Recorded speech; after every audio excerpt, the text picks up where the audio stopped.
Salman in the village.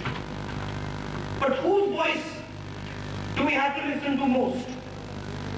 And this voice is even more important than the MPs and the MLAs and the senior leaders.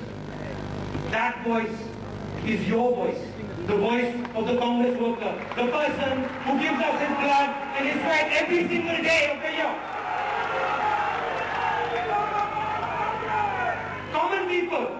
Common people should be able to enter politics with ease. Common people should be able to walk into the political system, but today they cannot. We need to change that. We need to make sure that they can come in with ease. Today we live in a world where packaging and selling politics seems to replace the essence of real issues and real people. But let's be honest with each other. This is not just another turn in the history of India. This is not just another election to be fought and won or lost. This is a turning point in our nation's journey. Nobody is in the mood to accept less than their full and complete right. No one is willing to compromise anymore. They want individual choice. They want participation. They want a fair deal. And frankly, they deserve it. This is the reality. Either we wake up to their aspirations, or we have no business to claim that we represent them. The change that is taking place around us is unstoppable. The imperative before us is not whether to change, but when and how to change. What does this mean for us as a political party? It means responding to the immense demand for political and governmental reform in the revolutionary and dynamic way that only the Congress Party is capable of doing. It means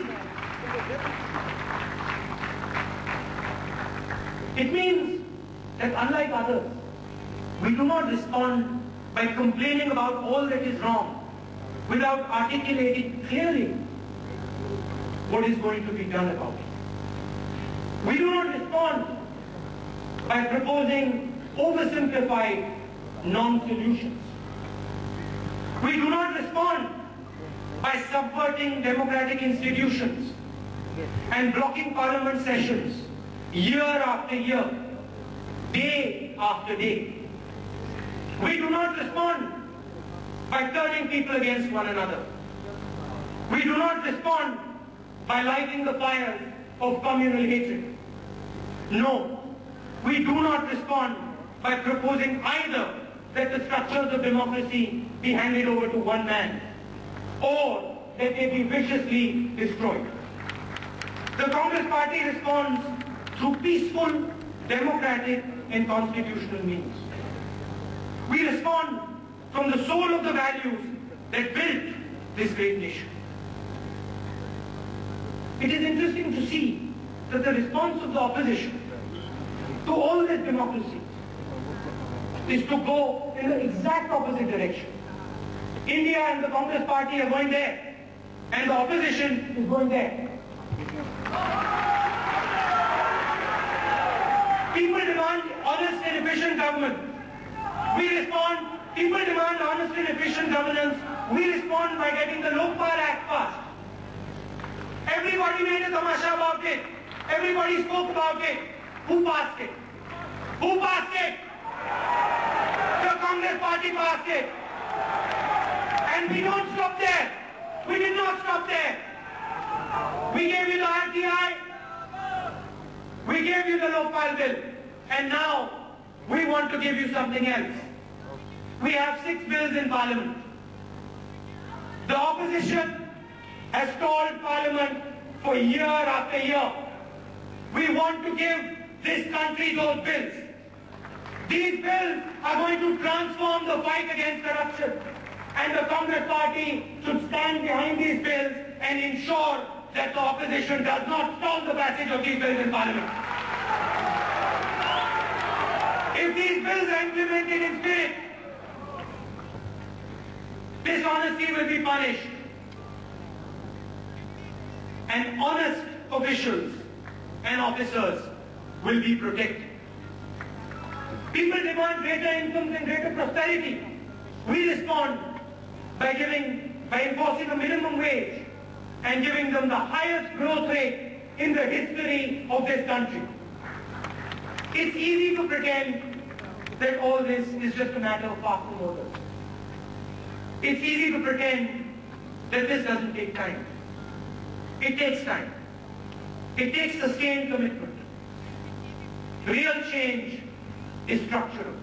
And for that, we need to work continuously through legislation, reform, and sustained political effort. I've spoken in English. Now, I'd like to speak a little bit in Hindi, especially आप लोगों के लिए थोड़ा सा मैं हिंदी में बोलना चाहता हूँ। हमारे जो प्यारे कार्यकर्ता हैं, आपके लिए थोड़ा मैं हिंदी में बोलना चाहता हूँ। जो साउथ से आए हैं, आपके लिए इंग्लिश में बोला। देखिए, कई साल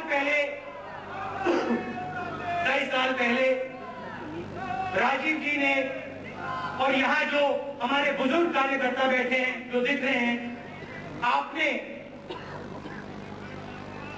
देश को 21वीं सदी में ले जाने की बात कही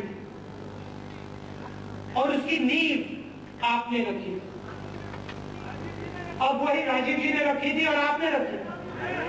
अब वही काम हमें कांग्रेस पार्टी में करना है। कांग्रेस पार्टी को 21वीं सदी में पहुंचाना है। 21वीं सदी में पहुंचाने का मतलब क्या है? यहां जो कार्यकर्ता बैठा है, जो खून पसीना देता है, आपसे मैं ये कहना चाहता हूं, 21वीं सदी में पहुंचाने का मतलब क्या है कि जो आपकी आवाज है वो पार्टी में अच्छी तरह जोरों से सुनाई दे। जब हम निर्णय लेते हैं तो आपकी आवाज सुनाई दे। मैं आपसे मिलता हूं, आप मुझे कहते हो भाई देखो चुनाव का समय आता है, 5 साल के लिए हम काम करते हैं, चुनाव से 3 महीने पहले ढोलक बजना शुरू होता है और दूसरी पार्टियों से लोग आ जाते हैं। ढोलक बजता है, दूसरी पार्टी से लोग आ जाते हैं और कहते हैं भैया हमें चुनाव लड़ाओ। इस बात को बदलना है। अगर हमारा कार्यकर्ता लड़ रहा है तो चुनाव कौन लड़ेगा? कार्यकर्ता चुनाव लड़ेगा। चुनाव कौन लड़ेगा? चुनाव वो लड़ेगा जिसके दिल में कांग्रेस पार्टी का इतिहास, कांग्रेस पार्टी है। मैं ये नहीं कह रहा हूं कि कांग्रेस पार्टी के दरवाजे बंद करने हैं। कांग्रेस पार्टी के दरवाजे खोलने हैं, नए युवाओं को अंदर लाना है, नई पीढ़ी को अंदर लाना है, नई सोच को अंदर लाना है। मगर आगे जो चुनाव लड़ेगा उसके दिल में, उसके दिमाग में कांग्रेस पार्टी की विचारधारा होनी चाहिए, उसके खून में कांग्रेस पार्टी की विचारधारा होना चाहिए।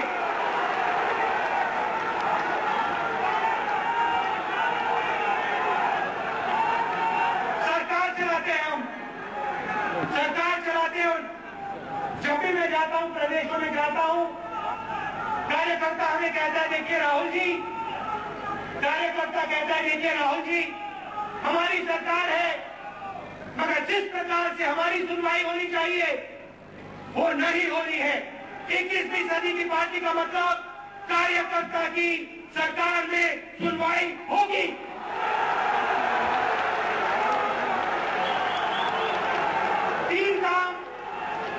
तीन काम और बहुत बड़े काम हमने किए हैं।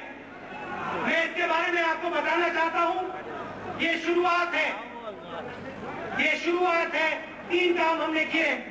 पहला काम मीनाक्षी ने कहा, यूथ कांग्रेस और NSUI में चुनाव करवाए और ये खड़े लड़कियां खड़ी हैं, ये चुन कर आए हैं पार्टी में। नई पीढ़ी आई है, लाखों युवा अंदर आए हैं और इनको हमने आवाज दी। दूसरा काम मैनिफेस्टो की बात। पहले मैनिफेस्टो बंद कमरों में बनता था, 3-4 लोग मैनिफेस्टो को बनाते थे। क्या आपसे पूछा जाता था? नहीं। अब हम कार्यकर्ता से, आम जनता से, एनजीओ से, सबसे पूछकर अपना मैनिफेस्टो बना रहे। युवाओं से पूछा, महिलाओं से पूछा, अल्पसंख्यकों से पूछा, उद्योगियों से पूछेंगे, उद्योगपतियों से पूछेंगे, दलित आदिवासियों से पूछेंगे, किसानों से पूछेंगे, मजदूरों से पूछेंगे, और जो आप हमें बताओगे वो मैनिफेस्टो में जाएगा, और जो मैनिफेस्टो में जाएगा वो सरकार करके दिखाएगी। और तीसरा कदम, और इसको सुनकर जो हमारे कार्यकर्ता हैं और जो हमारे नेता हैं, आपको बहुत खुशी होगी। छोटा सा कदम है मगर बहुत गहरा कदम है। 15 कंस्टिट्यूएंसीज में, लोकसभा के चुनाव में, पूरे देश में हम आपसे पूछकर, कार्यकर्ताओं से पूछकर, प्रधानों से पूछकर, वर्कर से पूछकर, ब्लॉक प्रेसिडेंट, डिस्ट्रिक्ट प्रेसिडेंट से पूछकर डायरेक्टली कैंडिडेट चुनेंगे। आपसे पूछेंगे और जो निर्णय आपने किया इन 15 कंस्टिट्यूएंसी में वो ही होगा, उसको कोई नहीं बदल सकता है। और अगर ये सफल हुआ, अगर इसके बाद कांग्रेस पार्टी को अच्छी लगी, तो ये हम और गहरी तरीके से विधानसभाओं में और लोकसभाओं में करेंगे। तो बदलाव आ रहा है कांग्रेस पार्टी में। अब मैं आपको भविष्य में थोड़ा बताना चाहता हूं, भविष्य में कांग्रेस पार्टी क्या करेगी। आप सरकार की बात करते हो, क्या करना चाहती है कांग्रेस पार्टी?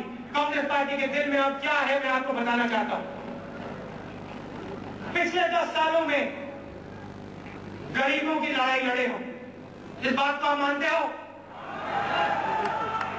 14 करोड़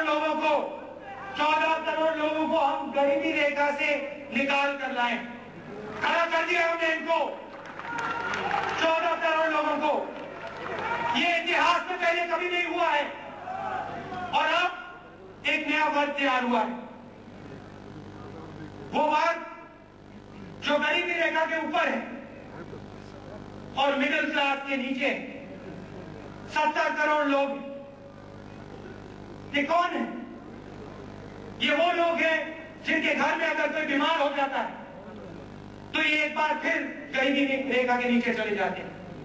ये वो लोग हैं जो हर रोज अपने बच्चों की शिक्षा के लिए घबराते हैं, अपने आप से पूछते हैं, भाई मेरे बच्चे को रोजगार मिलेगा या नहीं मिलेगा।